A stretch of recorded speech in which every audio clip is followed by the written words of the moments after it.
هلو اخباركم ايه؟ يا رب دايما تكونوا بالف خير. عملنا مع بعض قبل كده صينيه الريش على البوتاجاز من غير ما يكون عندنا شوايه. اخترعنا شوايه وشويناها على البوتاجاز وكاننا عندنا شوايه وعلى الفحم كمان. تعالوا بينا نعمل النهارده اكله المستعجلين بسرعه بسرعه كده. نعمل صينيه ريش ما حصلتش في فرن البوتاجاز. تتبيله بسيطه وسهله ولذيذه وطعمها حقيقي تحفة جدا. يلا بينا بسرعة نسمي الله ونبدأ نشوف هنعمل ايه مع بعض. اول حاجة معايا بسم الله. قبل ما نبدأ لايك وشير عشان يوصلنا ان شاء الله كل جديد. بسم الله. هنجيب معانا بصلة صغيرة كده. تمام، انا مش بحب اكتر بصل قوي في صينية الريش او في اللحمة المشوية عموما. طالما هعملها صينية مش مهم ان احنا معانا بصلة كتيرة. تمام، بصلة وسط بقشرها، وكمان معانا طماطمايه. التوابل يا بنات طول ما هي مش معانا كتير بتدي طعم وبتبرز طعم اللحم حلو جدا، بيبقى طعمها كده بيور معانا. مش تيجي تاكلي صينيه اللحمه او قطعه اللحمه المشويه تلاقي كلها توابل، لا احنا عايزين ناكل نستطعم نتبل بحيث يبقى التتبيله خفيفه وفي نفس الوقت حته اللحمه معانا تبقى طعمها هي اللي مبرز وهي اللي ظاهر. تمام، بسم الله. معانا كده بصلايه صغيره ومعانا كمان طماطمايه ببدا ان انا اقطعهم في الكبة. تمام، كمان معايا مجموعة من التوابل، معايا ورق لورا، معايا واحدة لومي، معايا زنجبيل فريش. تمام، اخدت منه كام شريحة كده. ايوه دي كده اللومي وخدت منه شريحتين، وكمان واحدتين كده حبهان وورق لورا. خدتهم مع مجموعة من البصل والطماطم ينضربوا مع بعض في الكبة بحيث اضربهم على مرتين. كل مجموعة يكون فيها من كل التوابل يعني. تمام، وبنزل هنا كده يا دوبك بمعلقه زيت صغيره مش اكتر من كده. طبعا احنا لو موجود عندنا زنجبيل بودر حط عادي جدا، مش مهم ان احنا نوقف الوصفه علشان مش عندنا زنجبيل فريش. ده بدل ده عادي جدا، لكن الفريش بيديها طعم حلو قوي وبتبقى بيبقى طعمه حلو وفيه يعني بيبقى لها طعم حلو كده مع اللحمه. انا مش عارفه اوصفه لكم بس يبقى لها طعم حلو وقوي كده ظاهر. بعدين احنا مش بنكتر، ده هما شريحتين صغيرين بس او 3 بالكتير. تمام، كمان اللومي لو مش متوفر عندك لومي او اللي هو الليمون المجفف عادي خالص ممكن تستخدمي ليمونتين من الليمون الاخضر.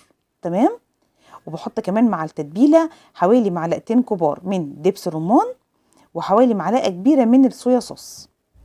دبس رمان بيديها تسكيره حلوه جدا، كمان بيديها لون تحفه خالص. وطبعا بنحط التوابل بتاعتنا الاساسيه اللي هي ملح وفلفل اسمر، ده اساسي اي تتبيله. تمام، طبعا واخلط كل التتبيله دي مع بعضها وكده خلاص احنا كده خلصنا التتبيله. التتبيله بصوا بسيطه ما اخدتش اي وقت ولا اخدت مننا اي مجهود، ويعني حقيقي موجوده في اي بيت. مش ان انا بقول كده وهي مش موجوده، لا اكيد موجوده في اي بيت. الدبس رمان لو مش موجود عادي خالص ممكن نحط مثلا معلقه عسل ابيض بديل.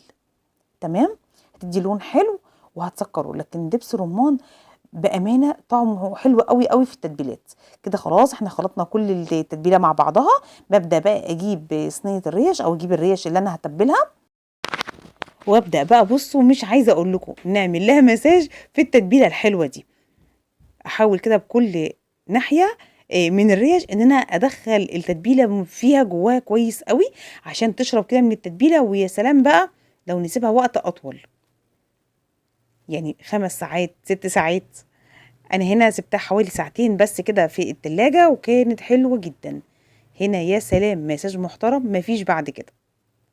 طبعا احنا ايدينا نضيفة وزي الفل وبنعمل لبيوتنا، وقبل كل خطوة بنكون غاسلين ايدينا كويس جدا. يعني هنا حالا انا تبلت الريش وبسرعة رحت غسلت ايدي قبل طبعا ما استخدم كيس الاسترتش او الكيلينج فيلم. لازم طبعا تكون ايدي مغسوله وكمان معقماها بخل كويس جدا. اهم حاجه اللحوم النيه يا بنات. تمام، كده فورا على التلاجة نسيبها ترتاح بقى كده شويه حوالي ساعتين ساعه زي ما انت عايزه. تمام، هنا خلاص جبتها وهرصها في الصينيه. طبعا الفرن يكون ساخن معانا جدا جدا على اعلى درجه حراره علشان تخش كده ما تاخد صدمه وما تفقدش سوائل منها. كنت بقول لكم من شويه ان انا بعقم ايدي بالخل. بعقم ايدي بالخل بعد اللحوم النيه سواء الفراخ او اللحم علشان خاطر يعني ما ننقلش ميكروبات من حاجة لحاجة، بامسك برطمان كذا، بافتح إيد باب الفرن، يبقى الدنيا معايا ما نقلناش ميكروبات، أهم حاجة الخطوات دي يا بنات. بُصّوا التتبيلة اللي هنا مش كتير خالص البقايا بتاع البصل والطماطماية، حاططها عليها مش هتنزّل يعني سوايل كتير بالعكس. بُصّوا هنا كانت خلاص طلعت من الفرن، ما أخدتش وقت طويل في الفرن بالعكس. بُصّوا مش عايزة أقول لكم كانت تحفة إزاي، واللحم بتاعها دايب جدًا.